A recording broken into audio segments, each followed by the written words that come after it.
Welcome to Throwback Thursday, where we bring you a homeopathy hangout episode from our archives in case you missed it first time round.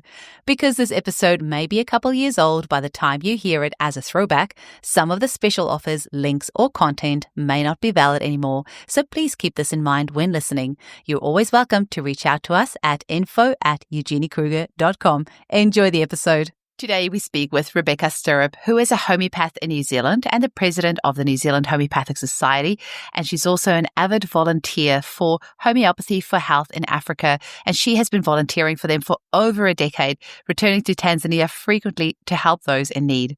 Rebecca was featured on episode 56 of this podcast, so be sure to have a listen to that as well. And Rebecca recently returned to Tanzania after not being able to visit during the travel restrictions with COVID, and we arranged to do some recordings while she's visiting the various clinics so we can share with you, our lovely listeners, the work that Homeopathy for Health in Africa is doing.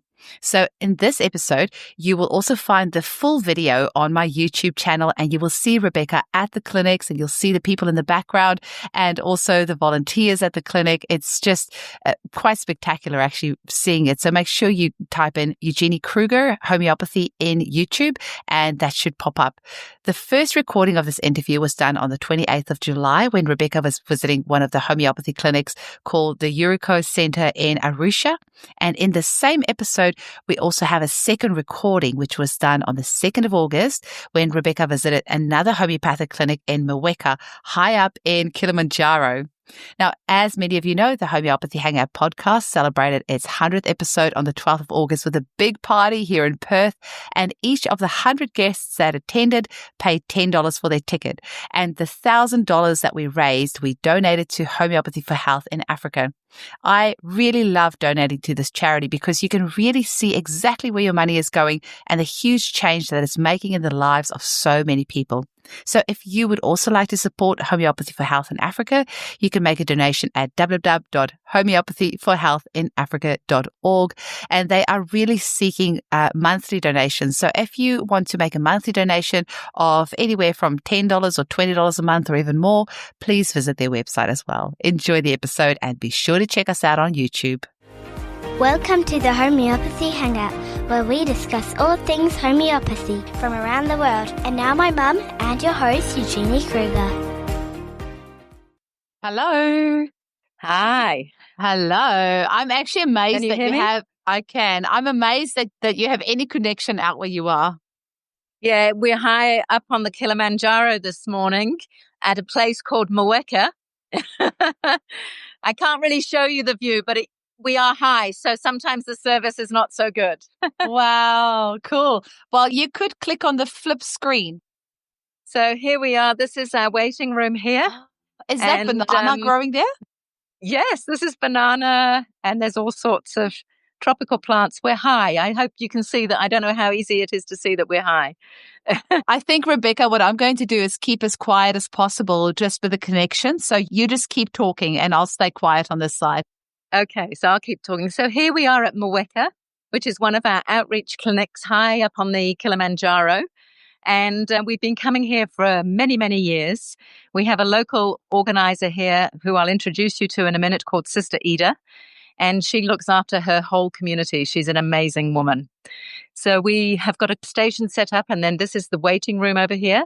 So we've got a number of patients to see this morning, and we've already seen about 8. So I thought I'd tell you about a couple of cases we've seen already today. We've had a lady with AIDS, and she last came 5 years ago, and I saw her myself, and unbelievably, she turned up today after 5 years. So that's pretty, I don't know how that works. The synchronicity of it is amazing, huh? Oh, amazing. So she has AIDS, and when she came 5 years ago, she was very weak with a lot of dizziness, a loss of appetite. Her legs were very painful. She couldn't really stand so well. She was very thin and unable to eat. And she was anxious. She was struggling with her neighbors. She was having bad dreams.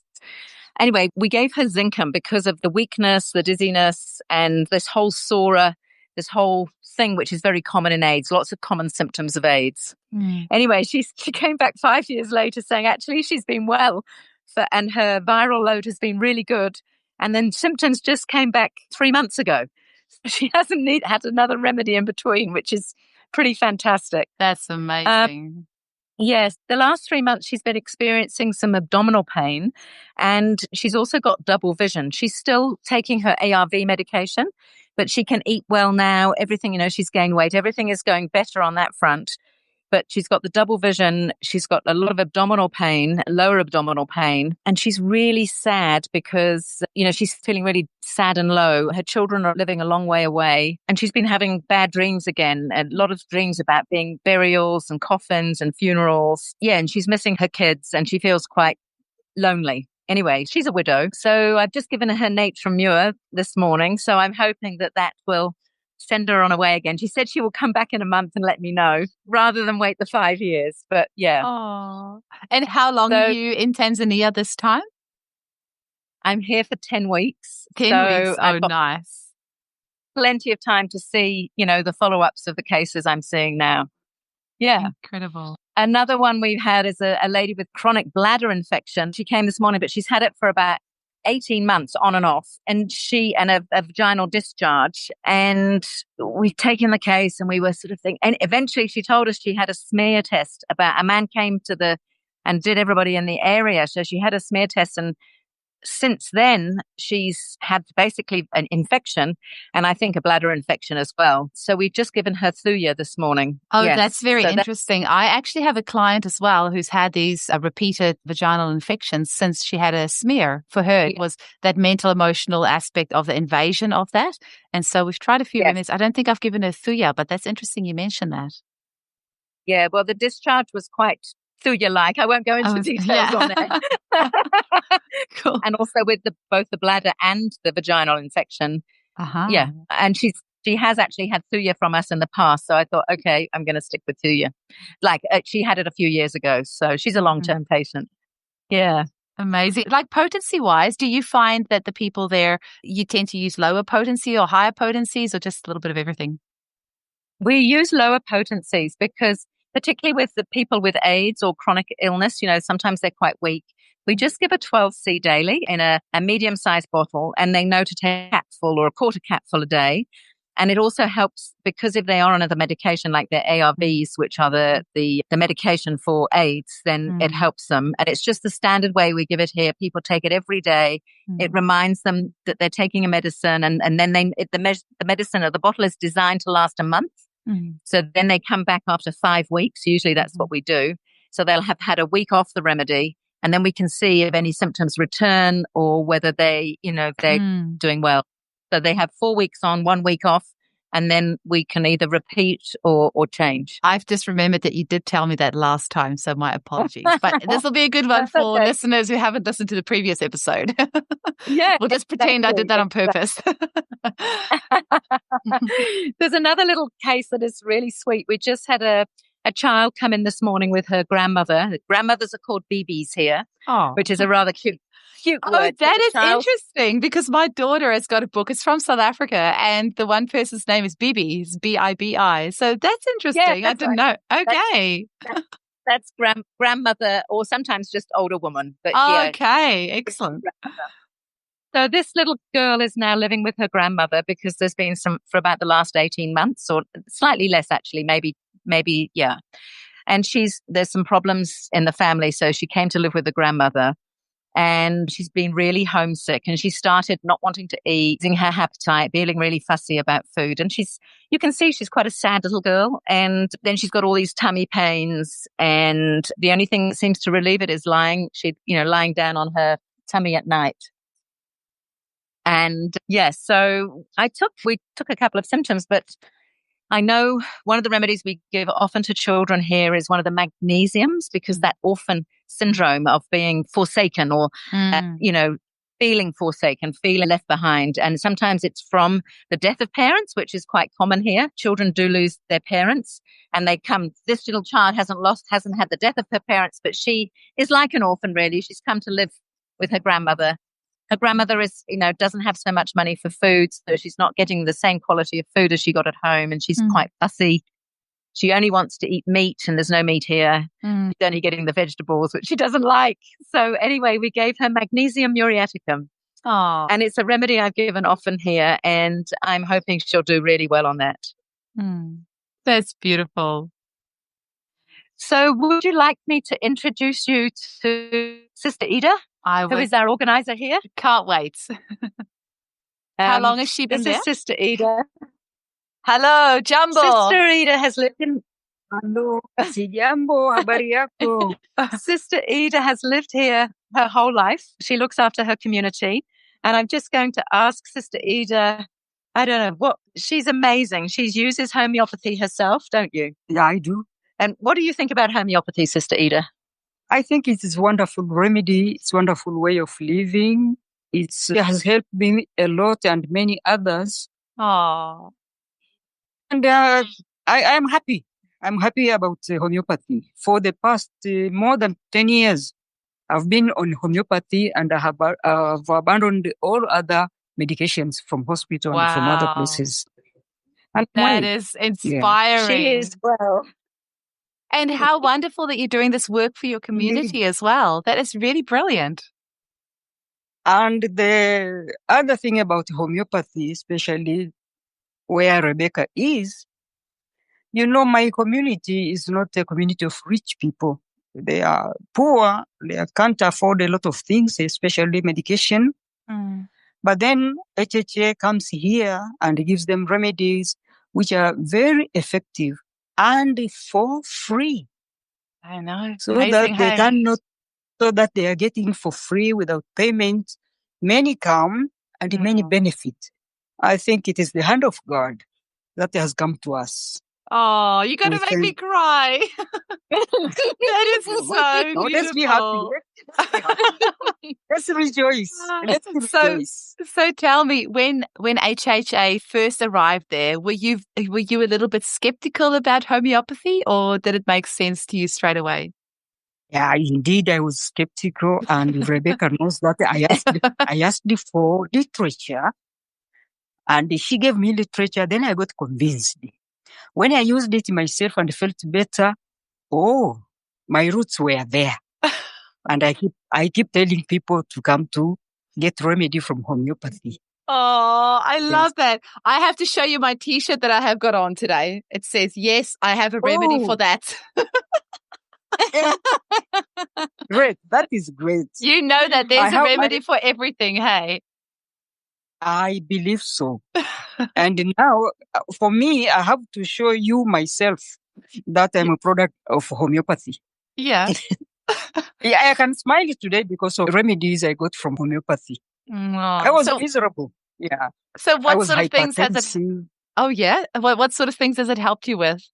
My hypertension has gone down. My allergies, I was allergic to lots of things, even to people. Can you believe? Can you believe? But now my allergies have gone down tremendously. Only few things are left, like dust. Some of the dust is affecting me, and some foods which I can't eat. For example, eggs, certain proteins affect me, but I'm not worried. I'm just wondering, has Rebecca shown you how to make your own homeopathic remedy? Because you can actually make a remedy from the dust that's out there and then take that remedy and see if it helps you with the dust allergy. Just a thought. Not yet. Not yet. We can try. But now, the fact that we are lucky that she has come back, I'm sure, I'm hopeful that she will show me. We missed her for this past 3 or 4 years. But now she has come. We are so happy. I am very hopeful to show me. Well, I can see she's very happy to be with you. She's just like radiating, isn't she? She just looks like she's in her element. She looks so happy to be there with you. She told me that she comes from Ireland, and I always claim that I am Irish by inclination. By inclination. By inclination. So, So you can see our roots are almost the same. Oh, I love that. Well, I'm very jealous of your beautiful mountain there because here in Perth, where I am, it's very, very flat. And I come from South Africa originally, where in the Paarl Valley, where we've got beautiful mountains. And then I've moved here to Perth, where we have no mountains. And I want to cry sometimes because I miss the mountains so much. You make short visits. You may make a short visits, and please remember to make a short visit to Kilimanjaro. Oh, believe me, it's on our list. It's on our list. I am, it's one of the routes for coming down from the mountain. Passes just at my face. I will see you. I'm sure to see. I'll be able to see you. I can't wait. So, what other services do you offer at your facility there? Is it just the homeopathy, or do you do other things as well?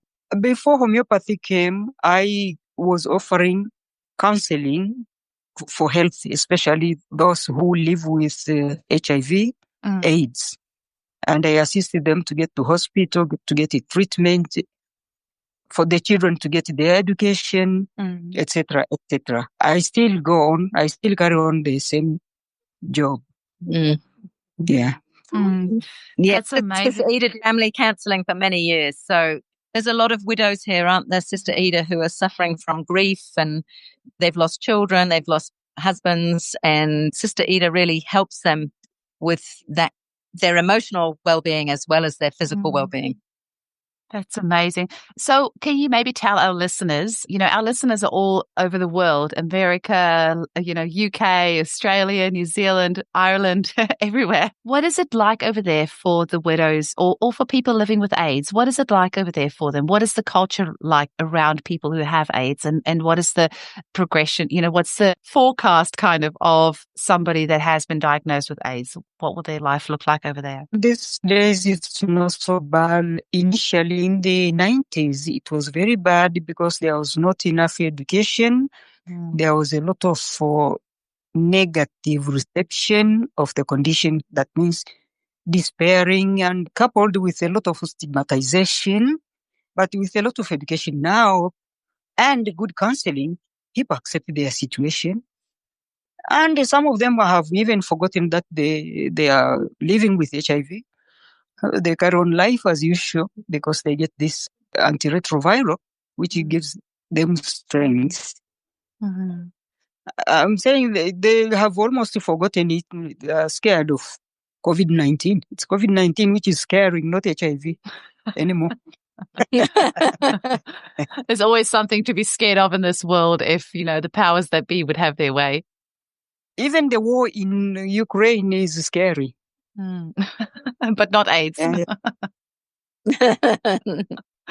So, Sister Edna, how do you find that the homeopathy works alongside the antiretrovirals? Do you find that works really well? A lot of it, because what we call the other side effects, someone not having enough immunity will be attacked by these other diseases, which are cured by homeopathy. And some who are taking anti-tuberculosis and antiretroviral, they developed very severe side effects. They are given some remedies which help them to get rid of the condition. And they are okay. Amazing. I wonder, maybe Rebecca can answer this one. Do you ever use, I'm guessing you use the homeopathic Noso tuberculinum, but do you ever use the remedy made from the drug itself? No, we don't. We don't do that so much, isopathy. We've got working in an epidemic here with AIDS, so we tend to work within the genus of, if somebody has AIDS, work within that genus. We do use RAS we have treated people with active TB, and, again, they can be on the medication, but they get really weak, and that's where we find homeopathy comes into the fore. So often it's quite remedies that you would know, like phosphorus is a really very good remedy. Natron mure is a very good remedy for AIDS. But, when people have the chest, K-like carb is a very good remedy. And because we're on the side of a mountain, as Sister Ida will say, we're on the side of a mountain, so the weather can be quite changeable. Sometimes we get cloudy and it's quite cool up here. And then in the afternoon, it's much warmer. And then we take our jumpers off and, it's sunny and hot. So that changeable temperature means people are quite prone to chesty illnesses. So Kayla Harbour's been another one, huh? Yeah, which has helped me a lot. Yeah. So, yeah, we found that really a lot of the remedies that listeners will know are very effective here. We also have the remedy Adamas that we use a lot for. It's made from very gold. chesty. From diamond. Diamond. Yeah. Diamond. And it's a very effective remedy for the kind of cloudy weather that we have where people get the chronic coughs with cloudy weather. They might wow. TB, but it's a really useful remedy on this mountain because of the weather conditions. I learn something every single time I speak to another homeopath. I have never used Adamas for a cough ever in 10 years. So that's incredible. Yeah, chronic cough for more than 3 months, worse in cloudy weather, then you can think of Adamas. Wow. Nice little keynote for you. Cool. That's amazing. Well, thank you. To introduce Victor, the hemophilic. Oh, we also, we can introduce, can you speak any English?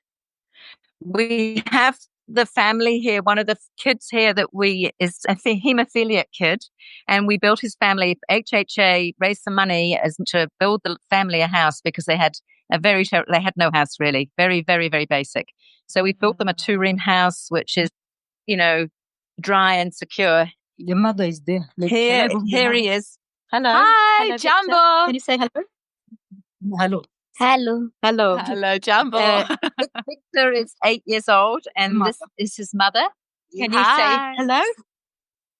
Jumbo. Hello. Say Hello. hello, Jumbo. You can say Swahili. Jumbo. Jumbo. What would you like to say about your? Jumbo. Can you ask her to say in Swahili what she thinks about her house? Unasemaje habari ya afya yako? Unapata nafuu au vipi? Waambie. Missouri. Missouri means good. It's good. And for Mama, what would she say about the house? Unasemaje juu ya nyumba? Baba haijakamilika. Say louder. Louder. Unafurahi. Nafurahi ndio. Yes. She's very happy. Sister Ida told me today that they said they felt it was like a gift coming from heaven. It touched their heart. It made me feel tearful this morning because they were living in very, very poor conditions. And now they have a little house, and now we've had a little bit more money. We've been able to build a toilet for them, or we're in the process of building a toilet and painting it. Wow. And we're hoping to get them some beds as well. There's but no beds. What an incredible charity. I mean, this is the thing, that's why I love supporting HHA, because the money are actually going to the people. It's not getting chewed up in administration fees and advertising where the people that need it don't actually ever end up getting the money. And I don't know if you know this, Rebecca, but we've got our 100th podcast episode party on the 12th of August, and it's $10 for each of our 100 guests, and the $1,000 that we're going to raise is all going to Homeopathy for Health in Africa. So I really hope that anyone... So we go on the 8th of August, actually the 8th of the 8th, we're going to have a chat with Camilla Scher, who's one of the founders of the charity, to hand over, electronically the money to HHA. So I really hope that will, be able to make a difference. But anyone listening to this podcast, I mean, if you are looking to donate money to a worthy organization that is actually going to make a difference in people's lives, that is sustainable, that's, is just making such a huge difference, then Homeopathy for Health in Africa should be your number one choice. And like I said before, if you want to buy that person that has everything a gift, buy them a donation to HHA on their behalf for their birthday. Oh, Eugenie, you're a marvel. And honestly, it's so true. The money here goes a long way. Like if we get $20, then it means that we can that will provide 10 remedies in a bottle, enough for a month. Enable us to do the clinic and provide, see 10 people to provide them remedies and everything else, because it is a remote area. We have to travel and everything. It's just brilliant. So that money does make a difference.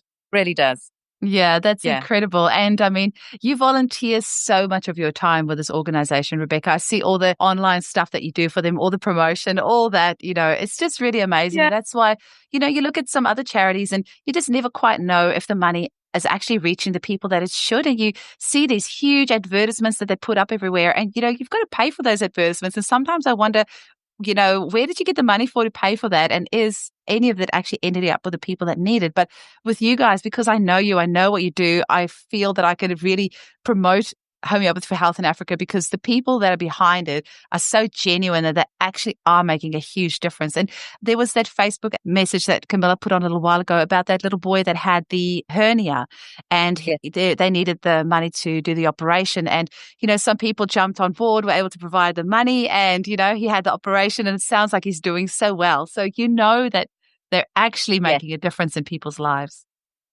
Yes, we absolutely do. And that little boy, we went to the Maasai on Friday, and he's doing much, much better. We know he goes directly to the source where it's needed. And, our local organizers like Sister Ida and other organizers, they keep things going, but they're all volunteers as well. We use their house or their porch or their area, and then they organize all the people to come on the days that we're here. So it really is a very grassroots thing where people actually, you get to meet the people who receive the money. For example, the couple, the boy with hemophilia and the who just had the money for their house. So it's fantastic. You can be rest assured we're doing as much as we can. It was so great to chat with you, and hopefully we're chatting again, hopefully tomorrow when you're in another village. So you are just out and about, and have you had a chance to have jet lag at all, or because you've just hit the ground running? You've been there a week now, hey? Yeah, we've pretty much hit the ground running. So this is already my fourth outreach clinic. So it's pretty good. And hit the ground running. Yeah. And I love it. So it's nice because a lot of these people I know, in like Sister Ida, I've known for 10 years. So when you come back, it's like it is meeting old friends. So, and even a lot of the patients I know as well, because they've been coming, over the years. So it's really nice to reconnect with everyone. Oh, I always love seeing the children, like when you get to see them over the course of a few years. I love when you get to see the kiddies, and, you've had a gap there for a couple of years due to COVID. So a lot of those children that you're seeing again now, probably so much older now and bigger. So. They are, but I just have to show you this little thing. We've got 4 children with their grandmother at the. I'll just show you one of our clinics. So we've got one of the other volunteers and patients is a homeopath here, and you can see all the children. We've got 4 children with their grandmother. Some of them have got ringworms. Some of them have got a little bit of cough. Yeah, so they're all getting different remedies depending on their needs. So it's really nice, and the grandmother gets a remedy too. That is so interesting. So let's take a quick break, and we'll be back in 1 minute. Hello, homies. So now we're going to go straight into the second recording that we did with Rebecca Stirrup on the 2nd of August. And like I said, be sure to check out the YouTube channel so you can. Hi, homies. This is Sarah Valentini letting you know about a seminar and trituration proving retreat coming up at the end of July and early August this year with Mikhail Yakia. Mikhail is a homeopath, botanist, researcher, and author of an amazing book called Wondrous Plants, a comprehensive materia medica on the flowering plants in homeopathy. Mikhail has lectured around the world, and it has been a long-time dream of hers to come and do plant triturations in the Daintree rainforest.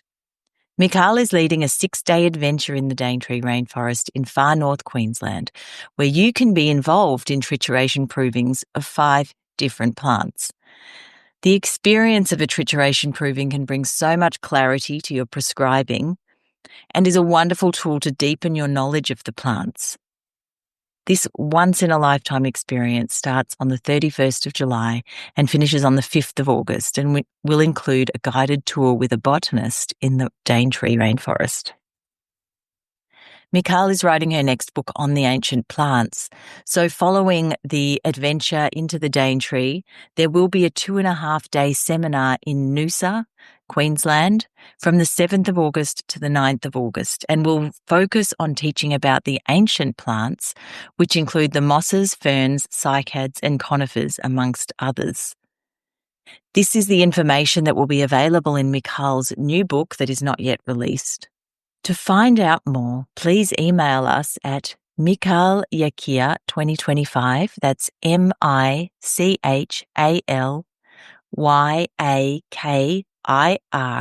2025 homeopathy@gmail.com.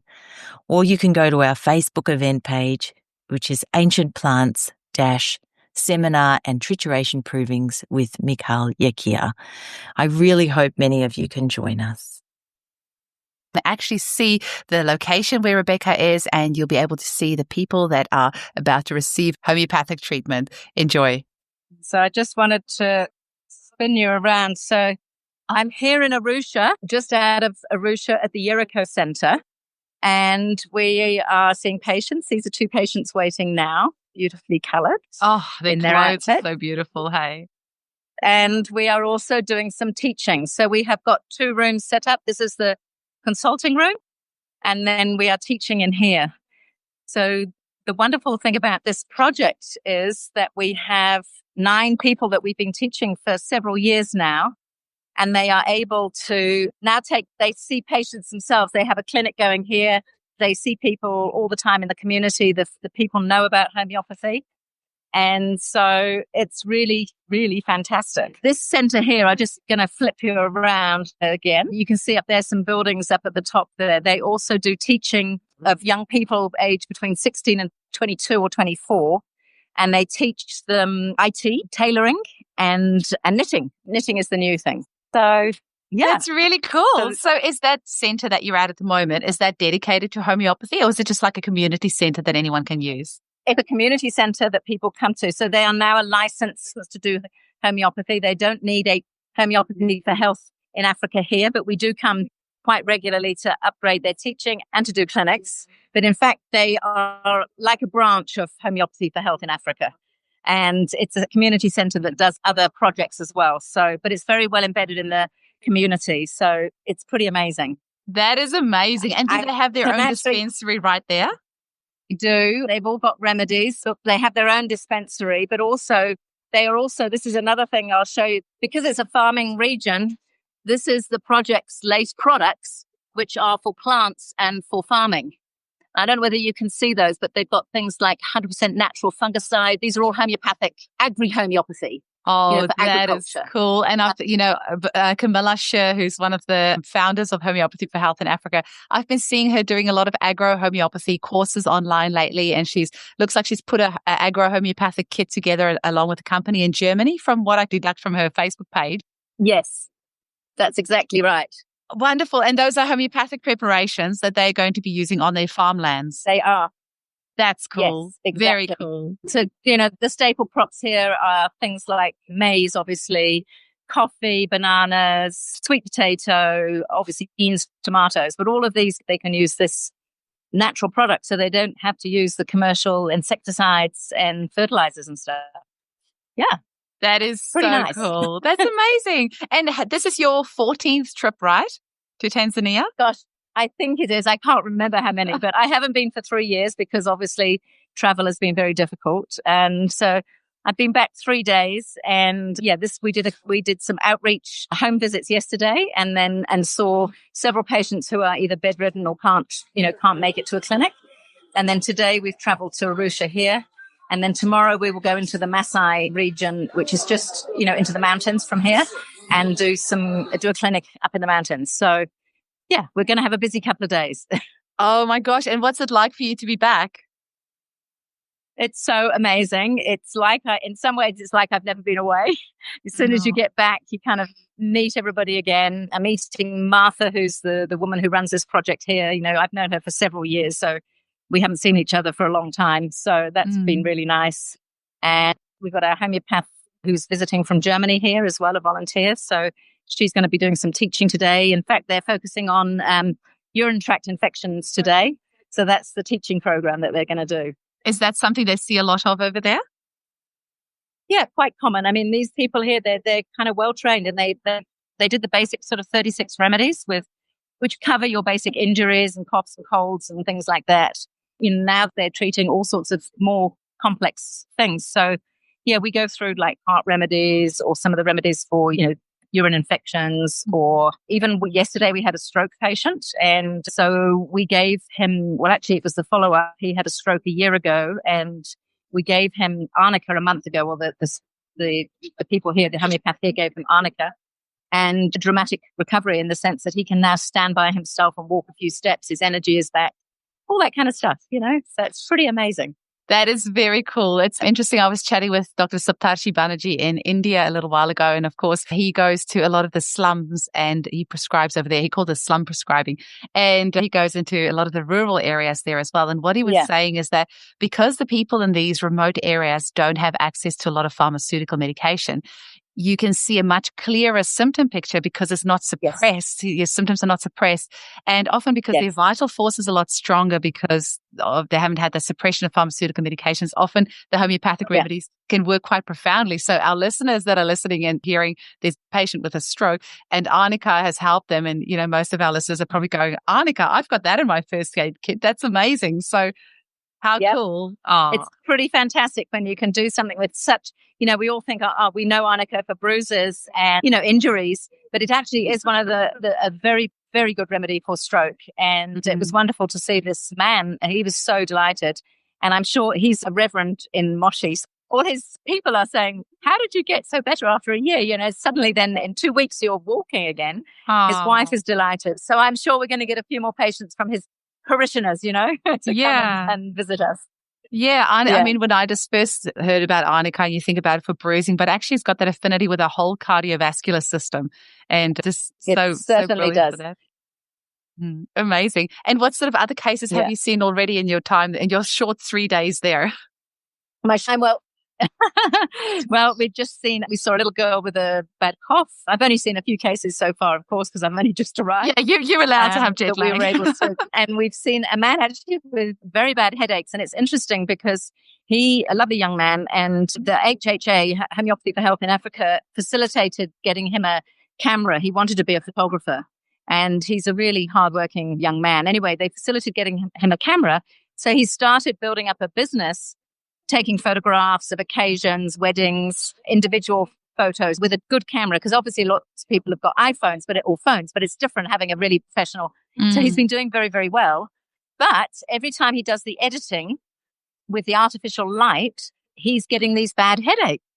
So we were looking for a remedy for him yesterday. So we chose one. So let's hope that it helps because they're pretty and it makes his eyes kind of water and get all blurry. So it's interesting that the artificial light from that camera editing is causing those headaches. Yeah. That's very interesting. And is there any sort of superstition around homeopathy over there? Do you find that the people in the local villages, do they accept homeopathy quite well, or are there any issues around you being there? No, they accept it really well. And it's really nice because we don't have that problem at all. I mean, there will be some people maybe who are a bit suspicious, but we go, as I say, we go up into the Maasai. We have been going there for years, 10 years. They really know about homeopathy and they're always there. Our local organizer knows we're coming and then everybody's waiting when we get there. Like, as you can see, they're putting more chairs out now, so that people can sit while they wait to be seen. So that's how it works. That's very cool. And what is it, about 11 o'clock in the morning there now? Hey, it is just after 11. Yes, it is. So, and you've had a long trip because Rebecca was on a previous episode and in New Zealand, and then you had a trip to the UK, and now you're in Tanzania. Yeah. And have you had to use any homeopathics along your trip along the way? Anything for jet lag or any other remedies that you've had to use? I've just used some Arnica. Good because there was a lot of COVID and obviously I had to get on the plane. So I just took a few doses of aconite every so often just to make sure that I didn't get that. So it's great. Would you like me to introduce you to one of the ladies who runs the project here? I would love that, please. Okay. Hello. How do you say hello in your language? Oh, habari gani? Oh, that's beautiful. Just say Sijambo. Jumbo. Oh, well, I did a little bit of Xhosa when I used to go to school in South Africa, and all I could say is Usapilanjani. But that's different language. Okay, yeah, it's Jumbo. Jumbo, I like that. Jumbo. So Martha is a wonderful woman who organizes everything here, and she's just a force to be reckoned with, and she's got a huge heart. Which is why she helps her community so much. So you can ask her some questions if you want, but she's just amazing. That's beautiful. So how many days a week is the clinic open? 5 days. 5 days. Oh, From Monday, from Monday to Friday. they keep you busy, hey? Yeah, we are busy here working Oh. with Homeopathy. Oh. Martha, how long have you been learning homeopathy? Oh, it's a long time because before I'm doing as a translator for 12 years ago, and later I'm interested to learn. That is What- very cool. And Yeah. what's your favorite 3 remedies, Margaret? Your favorite 3? Yeah, first one I use sepia. Ah, I It like helped me a sepia. lot. Yeah, On me too. Yeah, of the aging problem. So sepia is very good for me. And also I prefer arsenicum if I use something which is not good. So Yeah. I use arsenicum. Uh-huh. And if I be in shock, I use aconite. Yeah. Good choices. All good choices. And have you got what have been some of your best cases that you've treated over there? What have been some of the most amazing improvements in health that you have seen? Yeah, especially people who are having a problem of legs. Yeah, most of them we give them roostocks, and it's very good for them.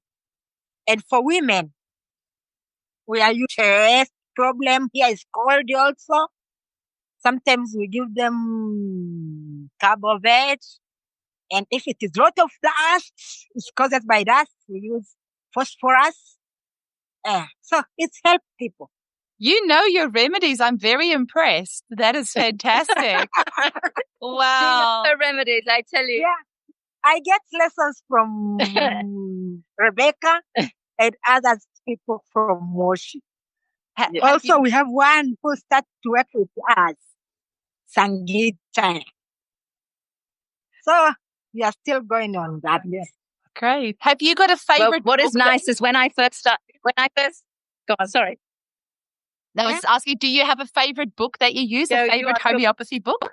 Yeah, we have a book, but it's not having all remedies. Okay. It's have 30. 50. yeah. Okay. We also have a problem with, they have Fartak's repertory, you know, the Fartak Yes. repertory, and we're getting them Fartak materia, but they've had Fartak repertory for some time. But I'm so used to communicating with these guys, but I forgot that I worked through a translator. Martha speaks very good English, but mostly, no, not good, it's very good. Mostly people speak either Swahili or Maasai. And I had forgotten that they don't read English. And of course, Fartak, I give them the book and it's in English. I completely forgot. But the book they have with the 30 remedies is in Swahili. It's been translated, so it's really useful. Wow. That's brilliant. Who did the translation for you? Homeopathy for Health in Africa, the 2 of the homeopaths here, they did the translation. Oh, And then we have a course that they translated from English into Swahili and all the course notes. So when we're teaching, they receive everything in Swahili, which is really good. So Homeopathy for Health in Africa is doing it's done a great job in spreading the word, because it's Martha here, but when you go into the Maasai, there are, how many people up there know homeopathy, Martha? Like Maria and Engelbert and... Yeah, 4. 4 of them in the mountains also know homeopathy, so they can treat up there as well. Because it's remote, it's very remote. Oh, amazing. So I'm so sorry. I think I said Margaret, but your name is Martha. Hey. Martha. Oh, it's the connection. Yeah. Oh, wonderful. Oh, Martha, you have such a beautiful energy about you. And I can see you and Rebecca look like sisters, or should I say partners in crime? Sisters in crime. Oh, it sounds like you ladies have a lot of fun there and you're doing amazing work. And it's wonderful to see the people piling up outside, ready to receive homeopathic care. So, Martha, do you actually go to people's homes as well, or do they just come to you at the clinic? If the people are very sick, we are going to his home.